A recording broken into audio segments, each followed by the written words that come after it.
Assalamualaikum warahmatullahi wabarakatuh.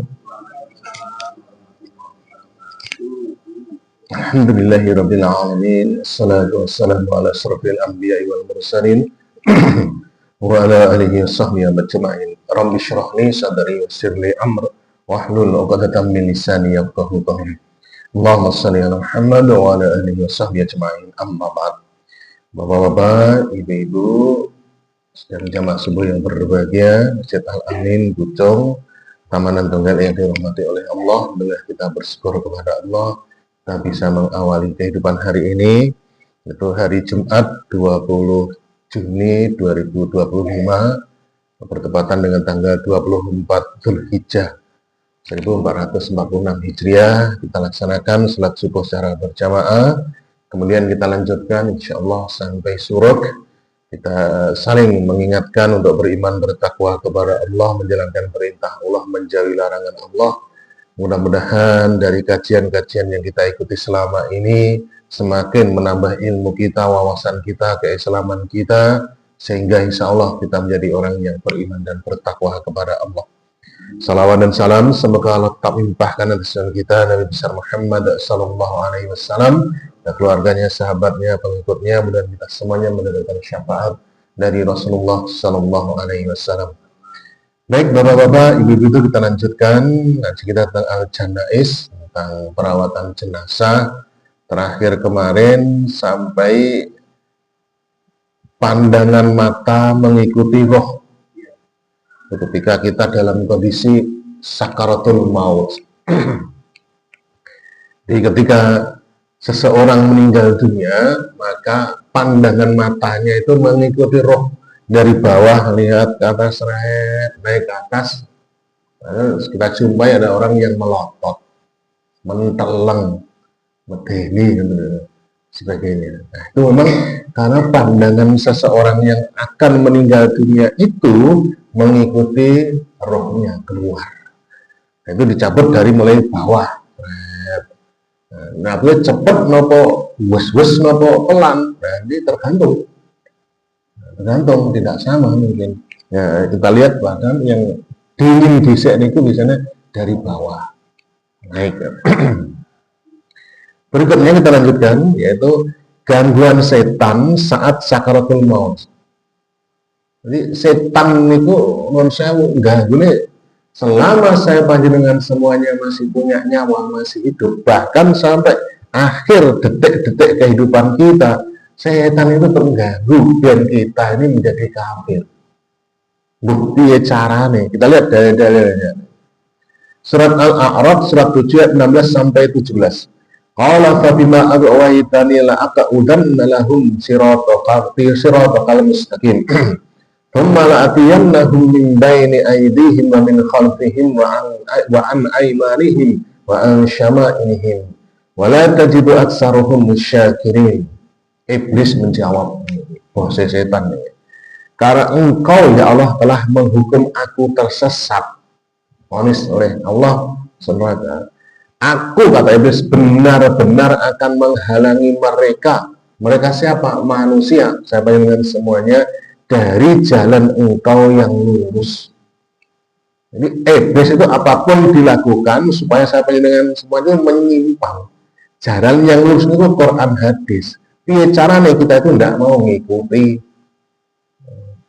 Kemudian aku, kata iblis, akan mendatangi mereka dari muka dan dari belakang mereka. Kau ngarep, kau mburi.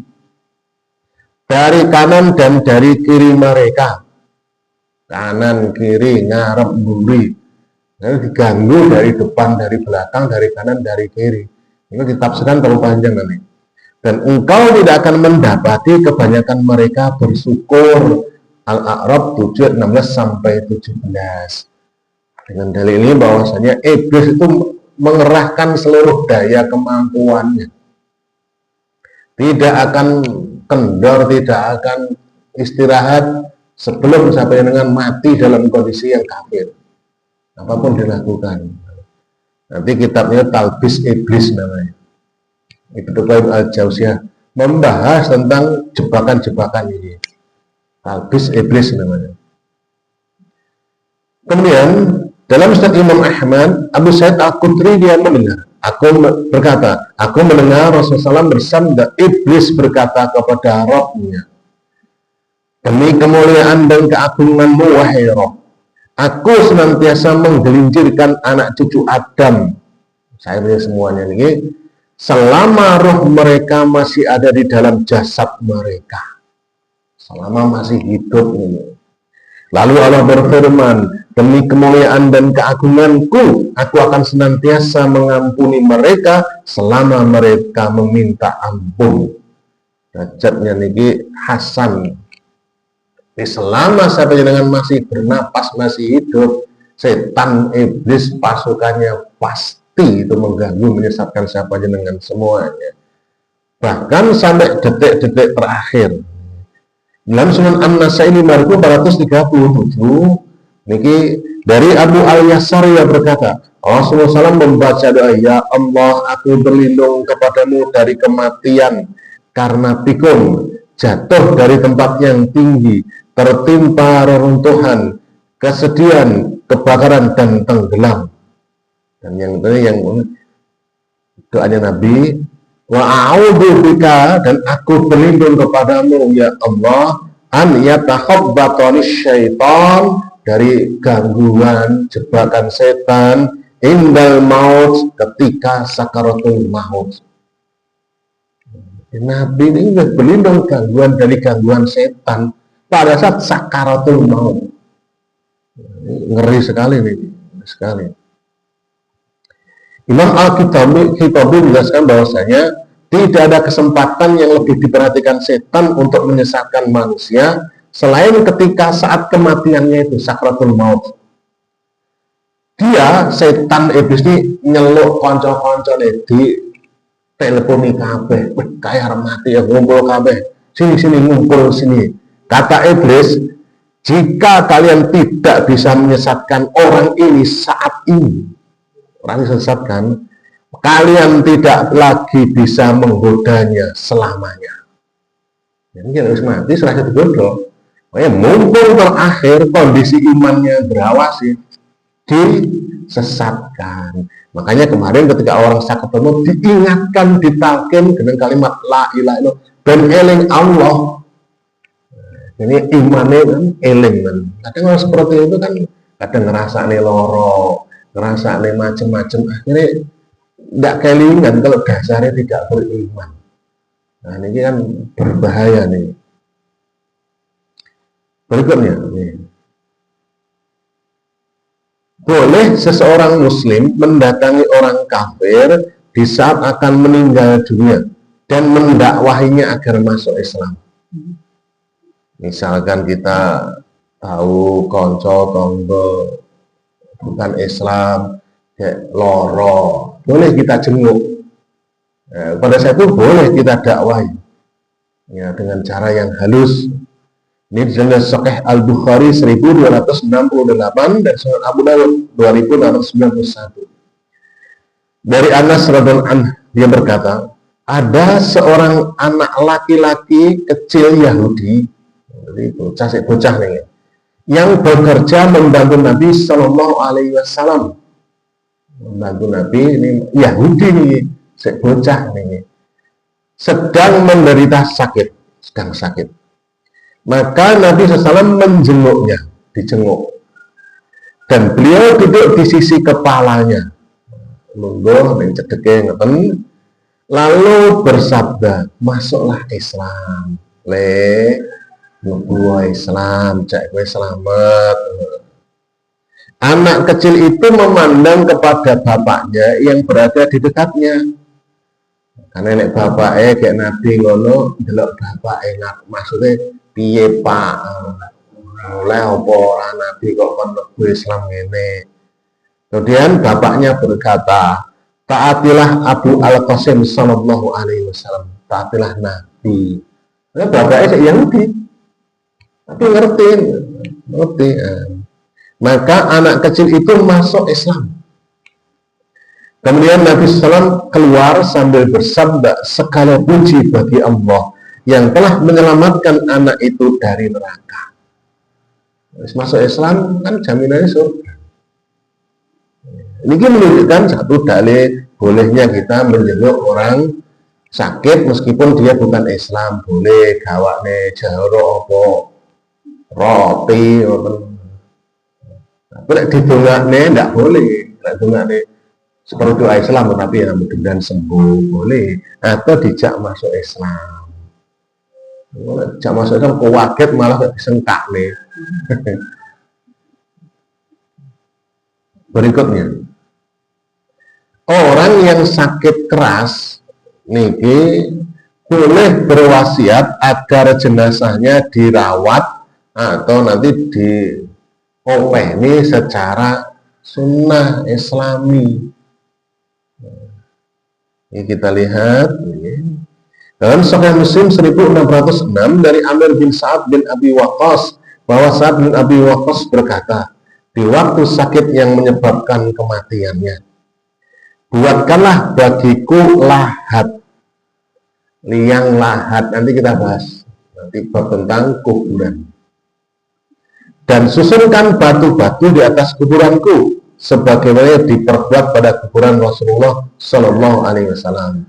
Di dalam Al-Faraid kita sudah kaji bahasanya berwasiat, boleh berwasiat tentang hartanya. Dan ini berwasiat tentang kalau kita melihat mungkin lingkungan kita nih, Bapak mengurus jenazah tidak pas, tidak benar, kita berwasiat supaya ditangani secara yang Islami dan sebagainya.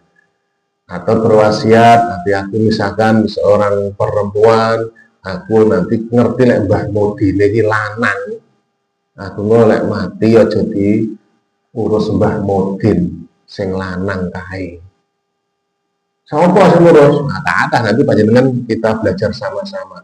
Cek iso memandikan, mengkafani, mensolati. Lah ibu kuburne ojo. Pokok tak duduke dhewe temahe malah repot yo.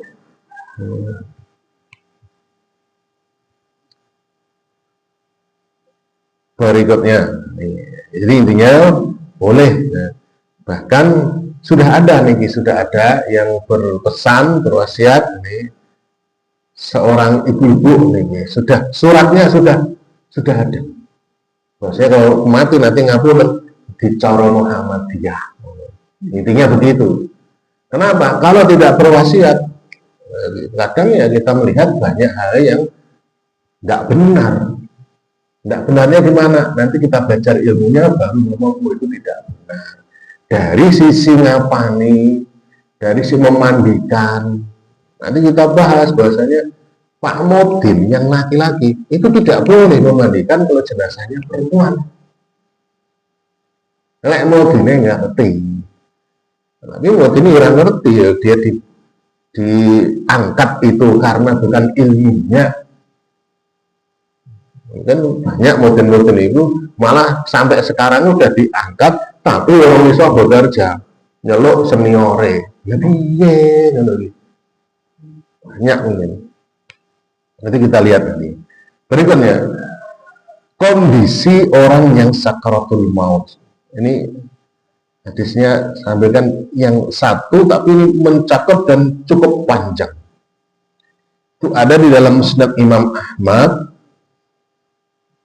Panjang sekali ini, saya bacakan mawon karena bagus nih, pelajaran bagi saya kita semuanya. Dari Al-Bara' bin Azib, dia berkata, kami pernah keluar bersama Rasulullah SAW mengantarkan jenazah. Kemudian Rasulullah SAW duduk di atas kuburan, artinya bukan di atas kuburannya itu, kan di kuburan. Karena apa? Nunggu digali. Seorang bar hari ini sudah. Dan kami pun ikut duduk di sekitar beliau dan seakan-akan di atas kepala kami terhadap burung yang sedang hinggap. Artinya anteng, meneng, gak ribut. Tapi duduk nunggu galian, diam.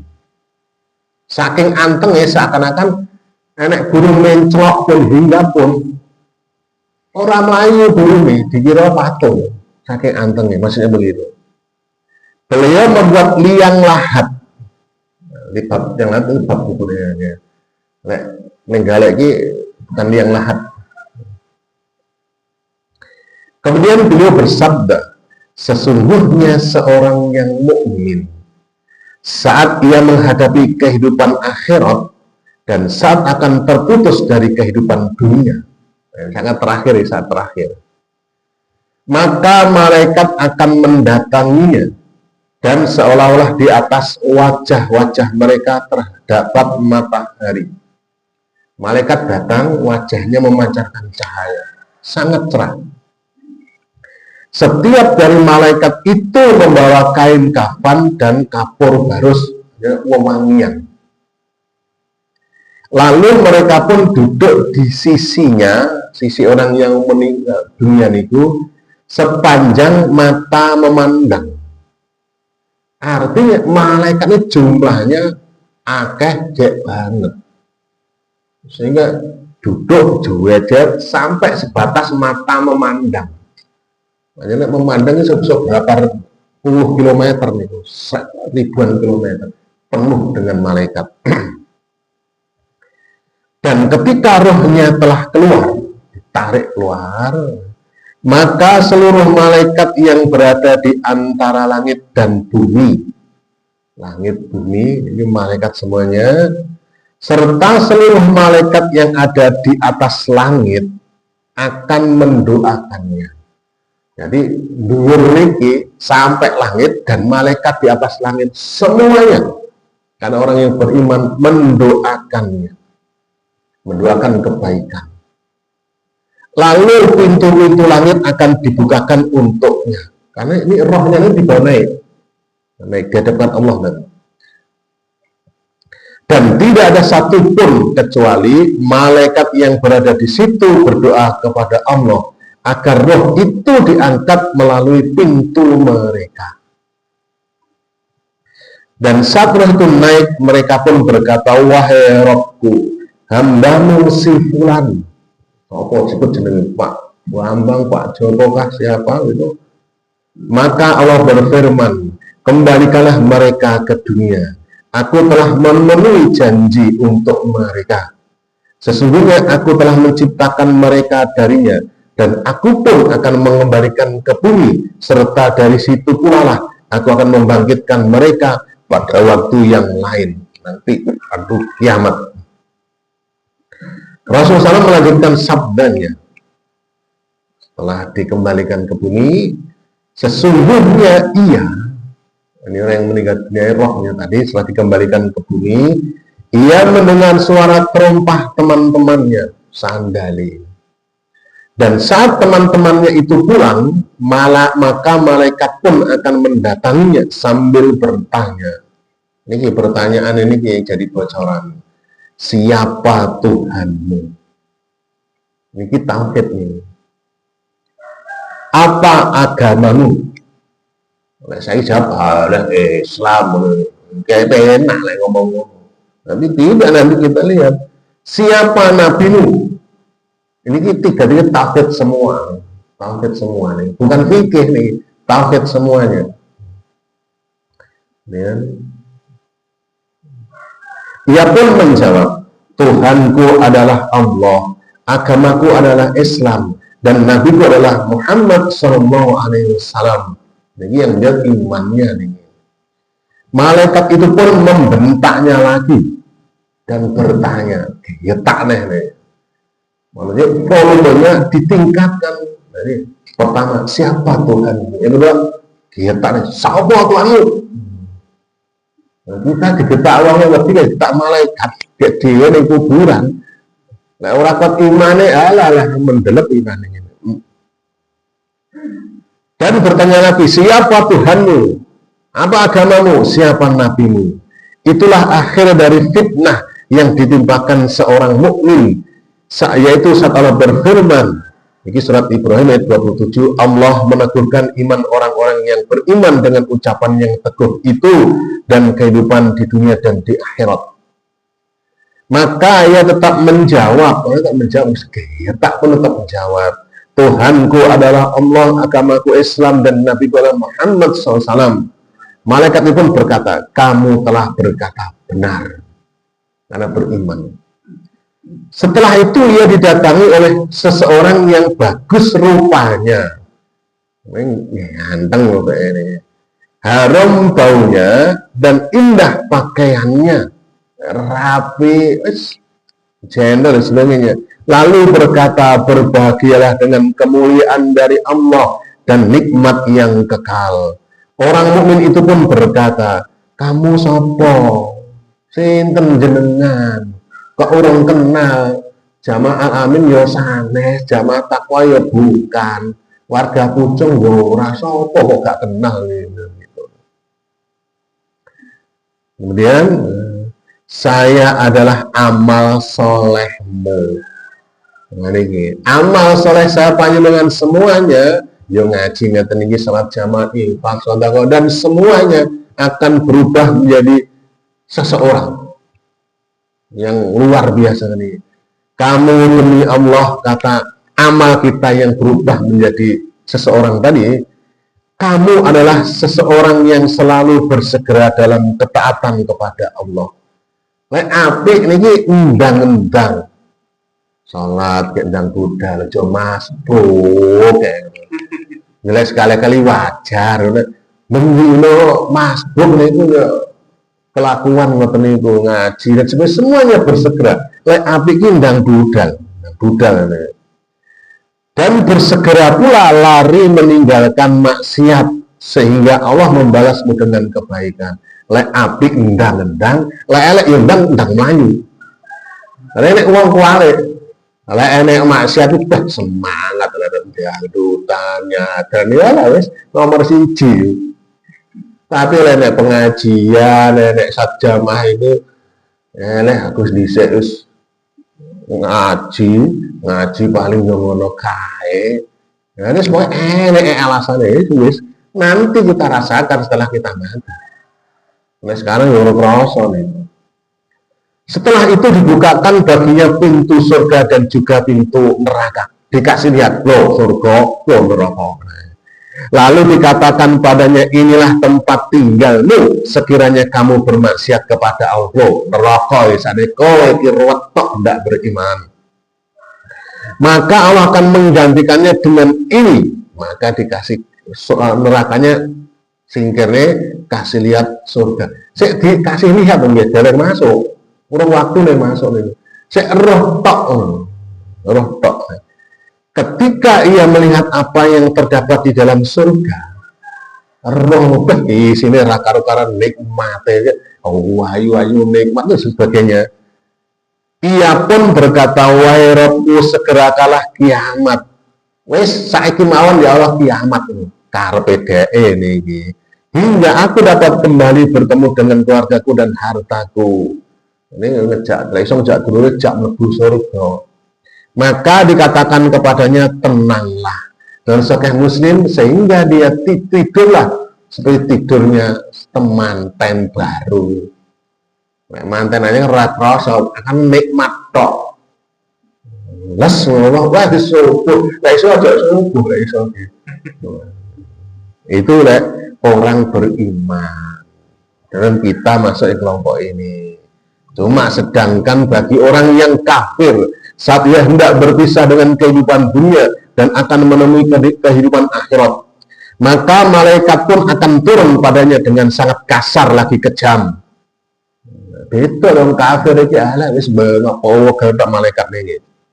Lalu mencabut rohnya sebagaimana dicabutnya besi yang banyak taringnya dari kain wol yang lembab.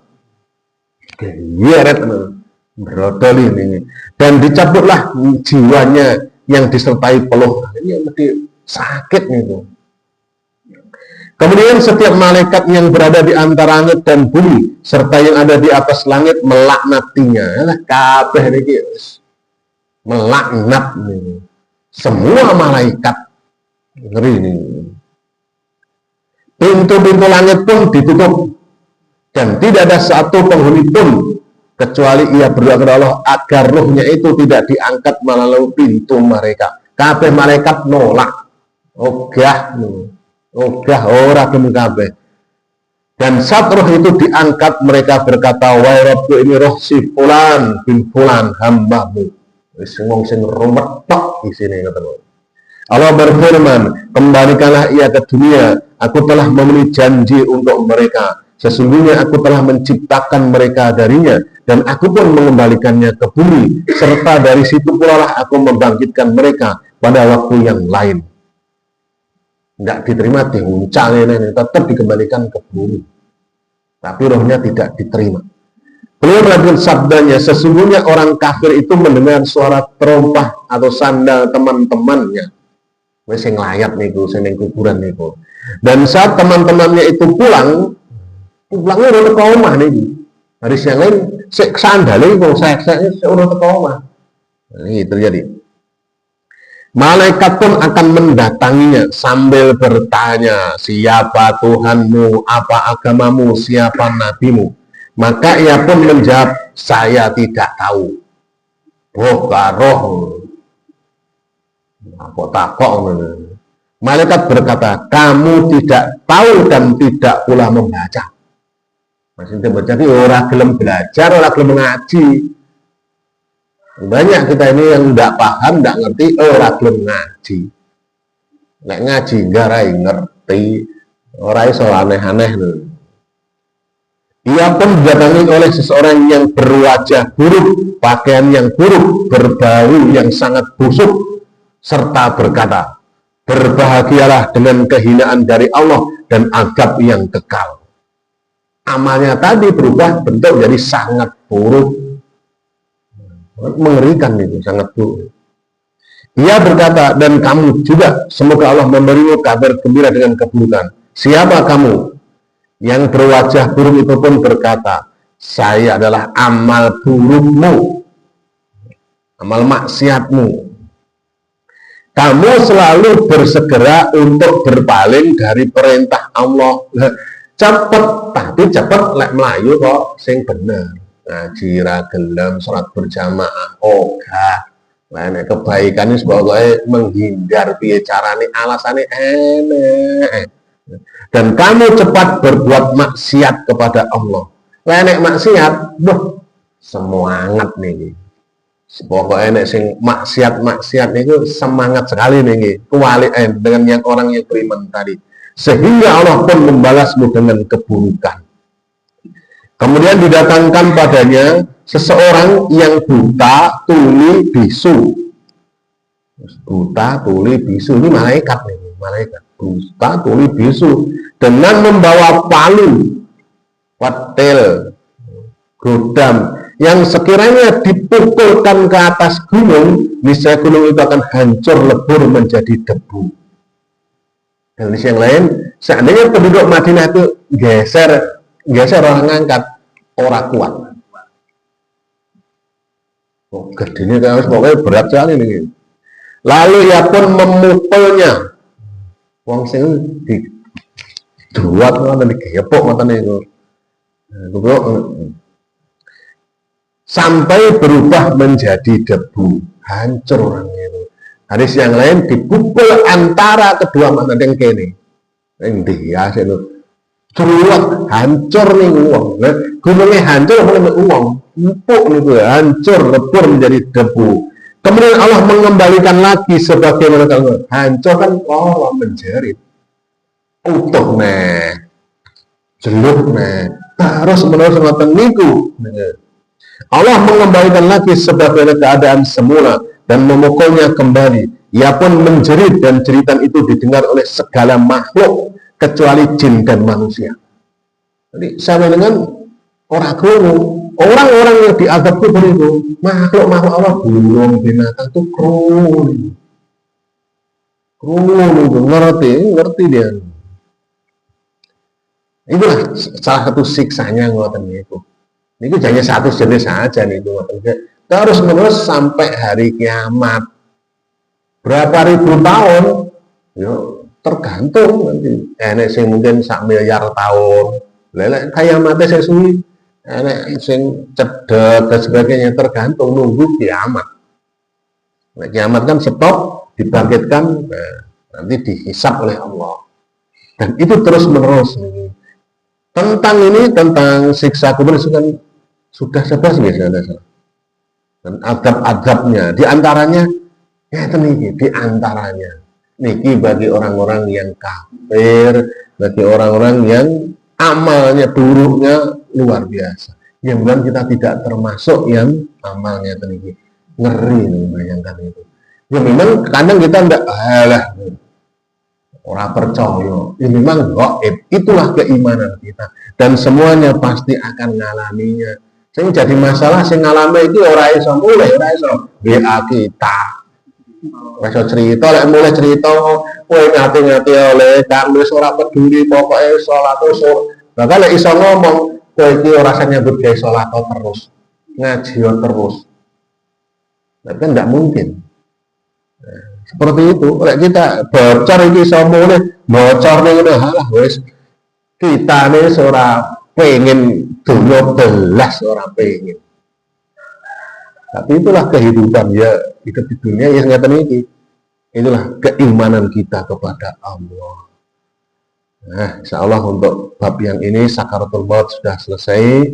Monggo kalau ada pertanyaan silakan. Dalam boten.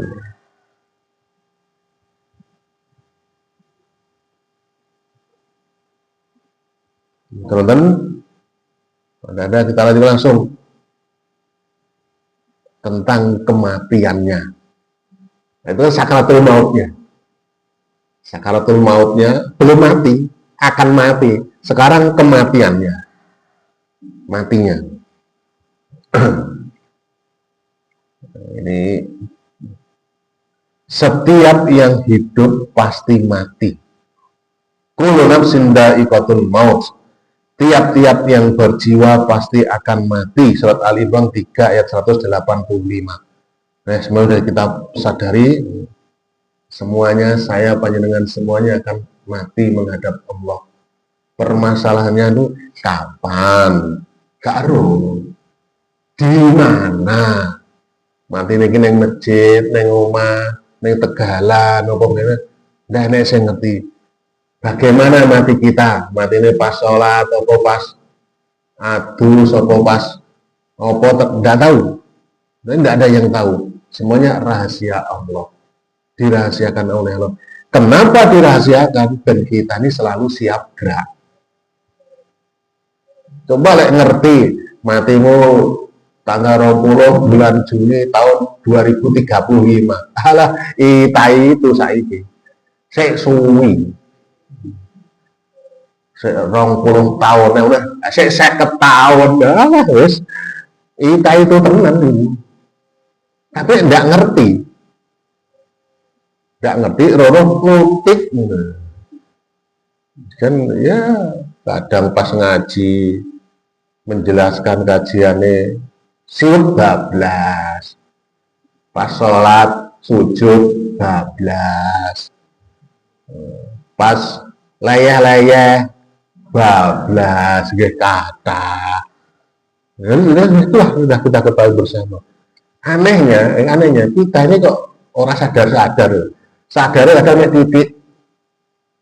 Anehnya nih, itulah karena apa? Ya iblis tadi kita diganggu ben ojo kelingan ngono kuwi. Kalau panjenengan pernah mendengar ikmal li dunya kata anak kata isu abada, wa amal li akhirati kata anak kata mutu godan. Beribadahlah kepada Allah seakan-akan kamu untuk hidup selama mati sesok, dan bekerjalah untuk dunia seakan-akan kamu hidup selamanya. Itu bukan hadis. Itu asar atau perkataan Umar bin Khattab. Tapi maknanya benar. Nah, kita ibadah kepada Allah itu kelingan sesok itu mati. Jadi ibadah niku khusyuk. Ini kan sholat kelingan aku sesok mati. Sholat isya aku sesok subuh mati. Khusyuk sholat ini.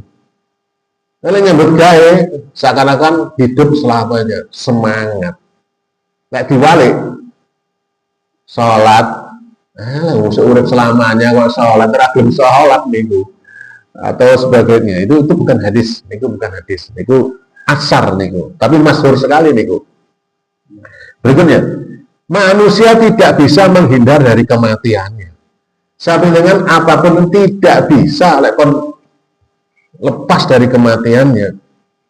Sesungguhnya, kata Allah, kematian yang kamu lari daripadanya, maka sesungguhnya kematian itu akan menemui kamu. Pasti.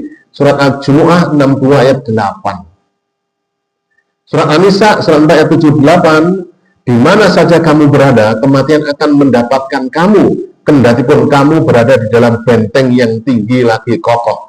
Ainama takunu yudrikumul maut, walau kuntum fi burujin musyayyadah. Nggak bisa menghindar. Saya panjenengan semuanya nggak bisa menghindar.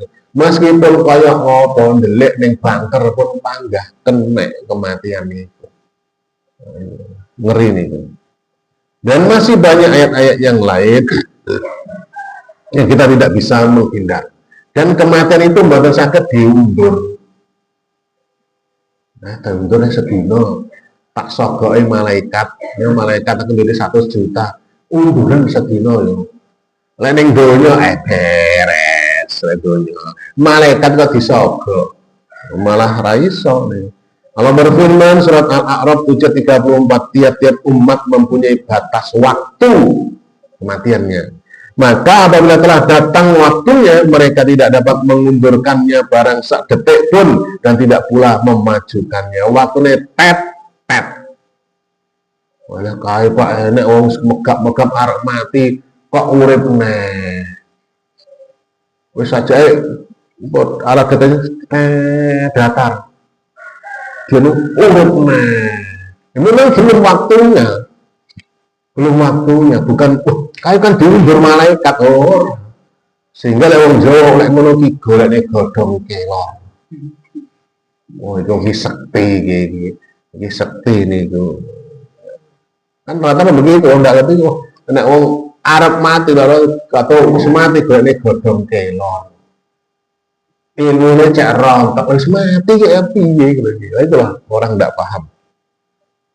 Surat Al-Imran 3:145, sesuatu yang bernyawa tidak akan mati melainkan dengan izin Allah. Sebagai ketetapan yang telah ditetapkan waktunya. Waktunya wis enek. Saat ini semua aku lahir kan ditetapkan kematiannya. Aku mati tanggal sekian, bulan sekian, kondisi begini lengkap detail gaya baju iki bar mangan telo loro ngombe kopi sak gelas mati. Wis lengkap saya panjenengan semua sudah ada. Ini saya panjenengan sih menuju kematian kita masing-masing. Semuanya sudah ada. Berikutnya. Menyesal ketika kematian datang. Nyesal itu mesti neng bumi. Ora enek nyesal neng ngarep. Aku nyesal. Tahapnya apa? Ben aku arep nelungguh. Ada. Lah isbar baru nyesal. Memang begitu. Itu manusia. Ini surat Al-Munafiqun 2399 sampai 100. Mukminun ini. Demikianlah keadaan orang-orang kafir itu sehingga apabila datang kematian kepada salah seorang di antara mereka, ini orang kafir, ya Tuhanku kembalikanlah aku ke dunia agar aku berbuat amal soleh terhadap yang telah aku tinggalkan. Orang kafir ingin jadi Islam. Dan surat Al-Munafiqun, tadi mukminun ini munafiqun, ini masuk sekali. Wahai orang-orang yang beriman, janganlah hartamu, anakmu melalaikan kamu dari mengingat Allah. Hartamu, aktivitas dunia. Barang siapa yang berbuat demikian, maka mereka itulah orang-orang yang rugi. Dan belanjakanlah sebagian dari apa yang telah kami berikan kepadamu sebelum datang kematian bila salah seorang di antara kamu. Lalu ia berkata, ya Rabbku, mengapa engkau tidak menangguhkan mundurne kematianku dalam waktu yang dekat ini sedelu ya Allah, saat jam mawon ya Allah undur kematianku yang menyebabkan aku dapat bersedekah dan aku termasuk orang-orang yang soleh. Dan Allah sekali-kali tidak akan menangguhkan kematian seorang pun apabila telah datang waktu kematiannya. Ini orang yang mau mati itu sadar. Kabeh pasti sadar. Sadar aku ki ruwet, aku ki ra bener dan sebagainya. Sadar ya Allah tolong undur kematianku, aku akan jadi orang Islam. Nah orang kafir. Nah orang Islam tapi belum soleh.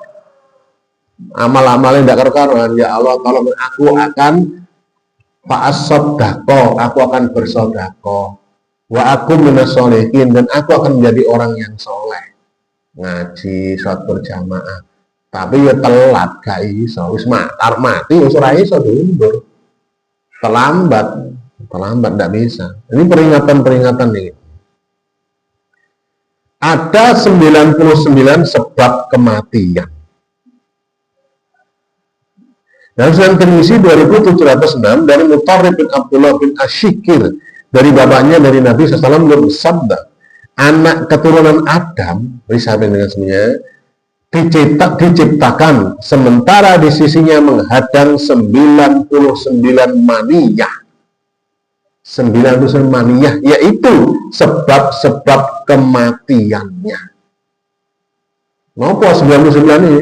Hadisnya tidak jelas, apa tidak jelas. Ya loro, tabrak motor, copot ulo, kesetrum sampai bledek, mati kaku diseneni bojone. Wes pokoknya enek sebabnya lah ngoten. Enek sebabnya. Itu sebab nego. Nah, jika ia selamat dari sebab-sebab itu, ora loro, maka dia pasti akan terkena penyakit pikun sampai meninggal. Sebab mati ini ora loro, sampai tua pikun sampai mati. Macam bude nih, kalau bude kan sakit, kalau bude pikun sekarang. Itu tinggal dirawat bawang. Wes, itu adalah cabungan celengane anak-anak lek pikun niku. Hanya menunggu waktu. Ngoten mawon nek pikun niku. Karena pikun itu tidak bisa disembuhkan. Apapun tidak bisa disembuhkan. Dan informasi yang saya dapatkan insyaallah sahih, salah satu untuk mengatasi tidak pikun, salah satunya nih ini. Lek pikir niki. Pakai tangan ini ros ini dipakai. Niki salah satu metode untuk mengurangi kepikunan. Makanya Nabi kan begitu perintahnya niku. Makanya saya tidak suka pakai tasbih niku. Hitungnya pakai tangan. Iya. Kenapa? Niki masih daya ingat kita lebih kuat karena niki mau bisa lebih tidur kan. Kok bablas saya wis telu. Ya. Dengan kita mengingat ini melatih kita untuk tidak pikun, satu terapinya. Dan juga hafalan Al-Quran. Kita mau coba diapalnya. Kita apa itu semakin apal 30 juz. Mana ceritanya wong hafal 30 juz ke pikun? Tidak ada ceritanya. Nah, itu salah satunya. Pripun kita ora hafal. Jangankan 30 juz 30 gak hafal. Ya minimal kita punya apalan. Nah itu tuh minimal. Pun lek pikun wis ora iso diobati. Ora iso diobati. Hanya menunggu kematian saja. Ya berapa lama? Wallahu a'lam. Enggak tahu. Enggak gede seberapa tahun itu. Sejak corona itu. Agak suwi bulan ini. Pokoknya ngoten itu bakal mudah-mudahan kita ora pikun dagan. Mesaknya anak cucu kita lah pikun itu. Tapi wallahu a'lam ini. Berikutnya dianjurkan banyak mengingat kematian. Tujuannya apa? Kita itu menurai itu. Sunan Tirmizi dan Sunan An-Nasai dari Abdullah bin Anas bersabda, banyak-banyaklah mengingat pemutus kenikmatan, yaitu kematian. Untuk wong lek rada sering eling niku hikmahe napa? Pasti akan rajin ibadah. Untuk ora nemen-nemen dadi wong niku apa nek ndableke ora nemen-nemen, ruwete ora nemen-nemen. Lek kita niku oleh wong sing apik, beriman, rajin ngaji, dadi wong iki saya yakin ora nemen-nemen lek ruwet. Ya lek kadang kita punya kelemahan satu titik, itu kelemahan kita ya wajar. Tapi pun saya yakinnya orang itu rajin ngaji ngeten iki. Ora nemen-nemen dibanding wong sing ora gelem ngaji. Panjenengan survei ini. Karena apa? Kita lebih ingat kepada Allah, banyak ingatnya. Ya oleh seandainya kita ndablek ki ora nemen-nemen.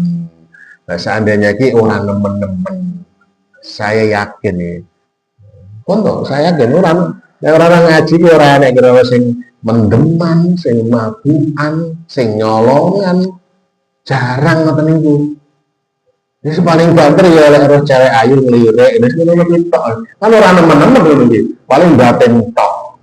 Mulai di luar sana kan paling harus maling berzina, orang tertaruhan. Kita paling ngotot tok nih, nggak nemen-nemen intinya. Insya Allah lebih selamat daripada yang tidak. Sebabnya adalah dengan kita mengingat Allah. Pun serem ngene iki. Meh.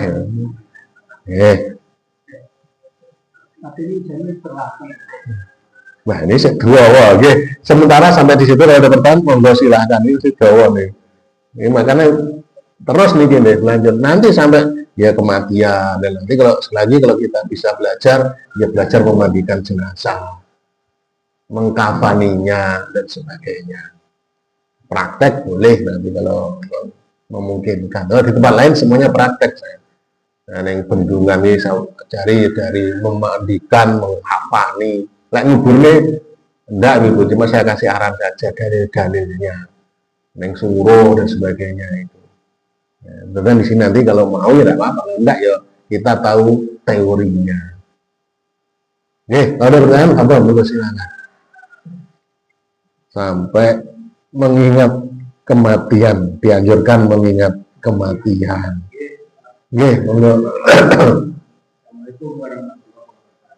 Waalaikumsalam warahmatullahi wabarakatuh.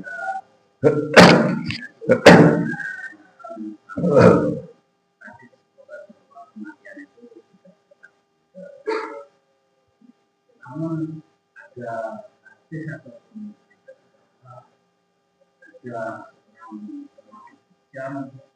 yang kamu akan besok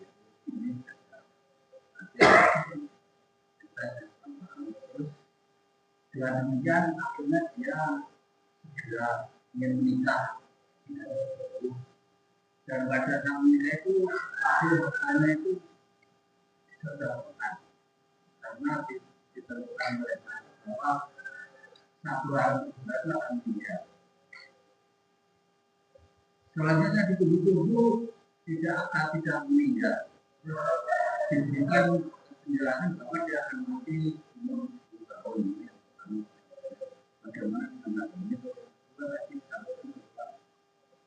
Pertanyaan ini adalah sebagai kita karena tidur. Namun di dalam ketafsiran kita bagi bahwa dengan dalam ini itu semacam lalu. Ya, selanjutnya saya memakai baik. Kalau hadis yang pertama, saya tidak pernah mendengarnya dan membacanya. Nah, punten. Coba saya telusuri lagi. Nanti misalkan itu bisa jadi itu cerita atau bagaimana. Ini kalau hadis mungkin kita tidak tahu nomornya hadis riwayat siapa, terus saya baru mendengar. Nah, seorang lagi dikasih tahu kowe matine sesuk. Berarti sesuk ndang rabi, ndang macem-macem.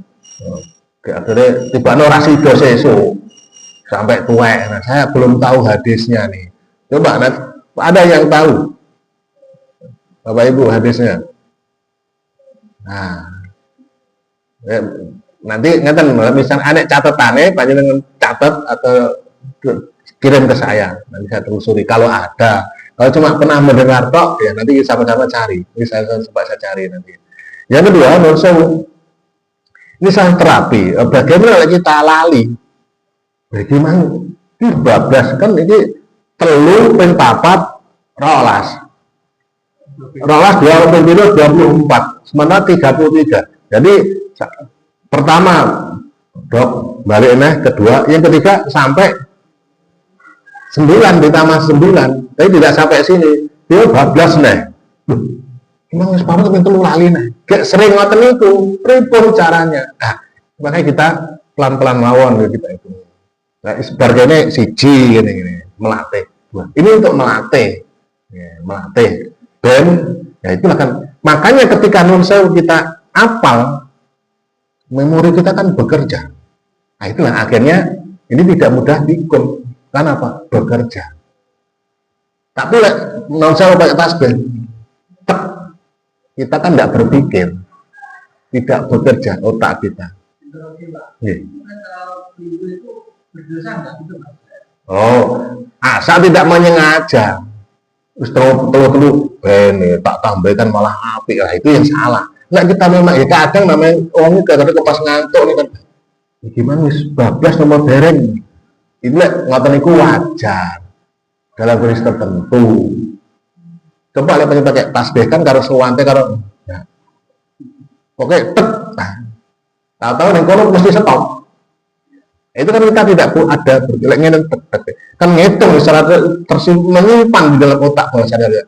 Begis pisan melewati sini kan balik nih pindo berarti 4 likur. Berarti ada itu pisan 4 likur, rolas 4 likur. Nah kita udah terbiasa gitu, insya Allah aman. Tapi kadang namanya manusia ya kadang-kadang bablas. Gimana pisan nopo pindo kok stop. Nah itu tidak berdosa, tapi menyengaja itu yang tidak boleh. Nabi mohon saya kalau kita ngaji tempat lain pakai tasbih itu bid'ah, nggak boleh bid'ah tempat lain. Nah, saya tidak, itu ini kan alat saja, tapi tetap utama pakai tangan. Tapi memang orang Indo penyakit ya lali yang gandingan. Nek ngene mesti keliru, akeh keliru ya tidak, maka untuk mempermudah pakai tasbih. Tasbih ini tuh sekarang ada yang digital. Dulu harganya awal-awal itu 1,5 juta. Saya ditawari seller terjadi reseller nih, gah kalau rata cocok karena saya lebih seneng tangan ngeten. Itu khusus untuk orang tertentu yang mungkin punya pikunan itu untuk membantu alat bantu itu tidak masalah, tapi lebih utama pakai tangan mawon gitu. Kalau pikirnya cuma 33 memang mudah menggunakan kan dimain 2 kali sudah 30 cuma dengan seandainya kita beristighfar ingin 100 kadang-kadang nggak lupa menggunakan wasdari, sehingga kepaksa menggunakan tasbih agar tidak salah. Permasalahannya adalah ada ulama yang membolehkan, ada ulama yang tidak. Cuma itu permasalahannya. Terima kasih. Betul tadi. Kalau itu sebuah alat, tasbih itu sebuah alat. Alat itu apa salah? Tidak. Tidak, alat itu tidak salah. Itu tadi kita gunakan kapan? Nah, ketika kita dibiasakan pada ada untuk yang bisa pakai tangan itu lebih afdal, lebih utama, fikih prioritasnya. Tapi untuk tertentu orang yang mungkin ya gandingan tadi atau hal tertentu tadi, alat tidak apa-apa. Alat itu. Kalau zaman dulu belum ditemukan pakai kerikil, kan tidak praktis. Nah sekarang zamannya digital, pakai digital. Nah digital pun tidak perlu kita ngitung, kalau kita semuanya otomatis gitu.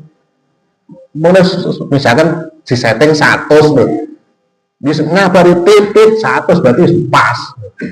Canggihnya itu alat. Alat itu tidak apa-apa. Ya memang ada yang mungkin kita nggak itu bid'ah. Bid'ah itu masalah ibadah. Alatnya itu bukan bid'ah, bukan. Oleh saya begitu, tapi saya lebih cenderung begini, lebih tangan ini. Untuk tertentu ya perlu alat, tidak apa-apa. Sama aja saja haji ibadahnya, naik pesawat ibadah bukan?